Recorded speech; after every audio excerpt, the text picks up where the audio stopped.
Today, we're diving into one of history's most devastating chain reactions, the start of the First World War. It's a wild story about how a single gunshot in a corner of Europe most people hadn't heard of could literally set the entire world on fire.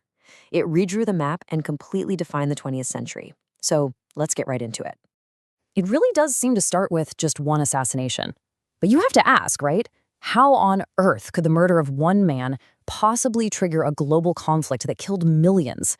Well, that is the exact puzzle we are going to piece together today. And here we are. This is the moment that lit the fuse. In the summer of 1914, this one bullet is fired, and with it, a chain of events kicks off that nobody could stop. The world, as they knew it, was about to disappear forever. Okay, so to really understand how this all spiraled out of control, we have to start right there, with that single fatal shot, the event that truly lit the fuse. So, let's break down who was involved here. The victim? That was Archduke Franz Ferdinand. He was the heir, the guy next in line to rule the massive Austro-Hungarian Empire. The place? Sarajevo, the capital of Bosnia, which was a super tense region controlled by Austria-Hungary.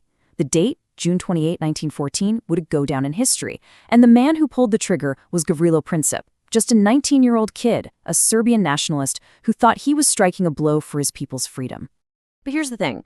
Princip wasn't some lone wolf. Nope, he was part of a secret Serbian nationalist group with a pretty intense name, the Black Hand.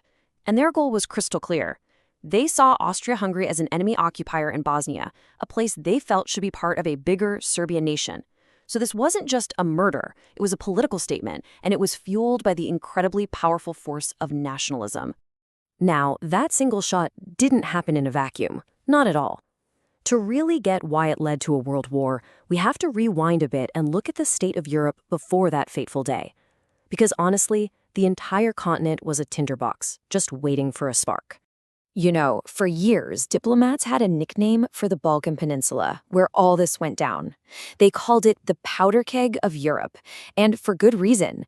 It was this hotbed of competition between crumbling old empires and ambitious new ones, all fighting for influence. The air was just thick with tension, and everybody knew it. Historians often talk about these four big underlying causes, and they're all tangled up together. First, you've got militarism. This was a massive arms race, countries building huge armies and these incredibly detailed plans for war. Then you have the web of alliances, which locked countries together and basically guaranteed that a small fight would become a huge one. Driving all this was imperialism, this fierce global competition for colonies and power. And finally, bubbling under everything was nationalism, this powerful desire for independence that made some people see huge empires like Austria-Hungary as a prison of nations. And this right here is what that whole system of alliances looked like. Europe was basically split into two armed camps.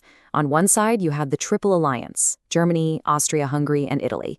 And on the other, the Triple Entente, France, Great Britain, and Russia. With these lines drawn in the sand, it created a tripwire effect. A conflict with just one of them could pull everybody else into the fight.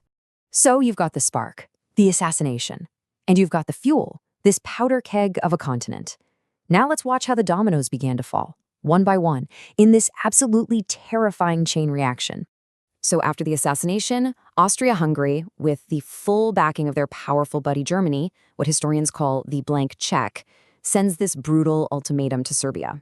They gave them just 48 hours to respond to a list of demands that were so harsh, they were almost impossible to accept. I mean, it was an ultimatum designed to be rejected. They were looking for an excuse to go to war. And this is how quickly everything just spirals out of control. First, the assassination, then the ultimatum. Now, Serbia actually agrees to most of the demands, which was surprising, but they refused to let Austro-Hungarian officials run the investigation on their soil. That was it. That was the excuse. Seeing its ally threatened, Russia, which saw itself as the protector of all Slavic peoples, starts mobilizing its massive army. And in the paranoid world of 1914, mobilizing your army was basically seen as an act of war itself. The dominoes were now falling fast. But this wasn't just being driven by panicked diplomats anymore. The military leaders had their own rigid pre-made war plans that were about to take over. And the most famous and fateful of them all belonged to Germany. Okay, so put yourself in Germany's shoes for a second.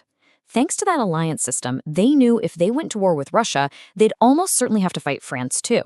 So the huge question for German generals was this: how in the world do you win a war on two fronts at the same time? And their answer was the Schlieffen Plan. It was this massive all-or-nothing military gamble. The entire thing hinged on one critical assumption, that Russia's enormous army would take at least 6 weeks to get ready for war. So the plan was to race against the clock. They'd throw almost all their forces west, smash through neutral Belgium to get around France's strong border defenses, and capture Paris. The goal was to knock France out of the war in under 6 weeks. Only then would they pivot their entire army east to deal with the slow-moving Russians. It was a plan that required insane speed and left zero room for diplomacy or second thoughts. So, with this rigid military plan now basically on autopilot, the final, irreversible cascade into a full-blown world war was about to begin.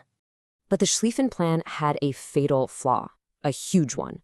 It required the German army to invade the small, neutral country of Belgium.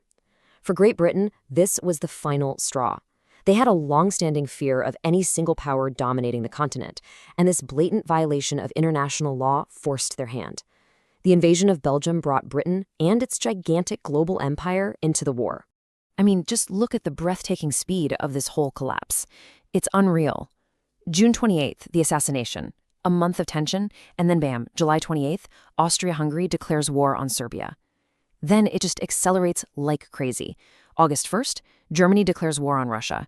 2 days later, on France. And the very next day, August 4th, as German troops march into Belgium, Great Britain declares war on Germany. In just over 5 weeks, Europe went from a shaky peace to an all-out continental war. The lights, as they said, went out all over Europe. So when we ask how this happened, the answer is pretty clear, right? The assassination was the trigger, absolutely.